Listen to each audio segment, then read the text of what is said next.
ማለት ህይወቴ ላረገው የምፈልገው ሰው አለ። እሱ ደግሞ ጊዜ ነው እንትን የሚለውና በጣም ነው የምወደው፣ በጣም ነው የማፈቅረው። በምንም አጋጣሚ እንዲለየኝ አልፈልግም። ያው የሆነ ሰዓት እንደ ፍቅረኛ ጥል እንደ የሆነ ነገር ልንለያይ ምናምን እንችላለን፣ ግን ምንም ሆነ ምን ተለያይቶ ማይለያይ ሰዎች ነን እና በቃ ለህይወቴ አስፈላጊ ነገር ነው ስልክ። አሁን ለምሳሌ አንተ ለመኖር አየርና ውሃ እንደሚያስፈልግ ላይ እንደዛ ነው።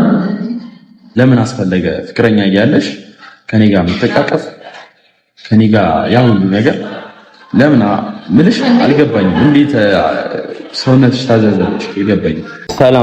ሰላም እንዴት ናችሁ የዩቲዩብ ቤተሰቦቻችን? እንዴት ናችሁ?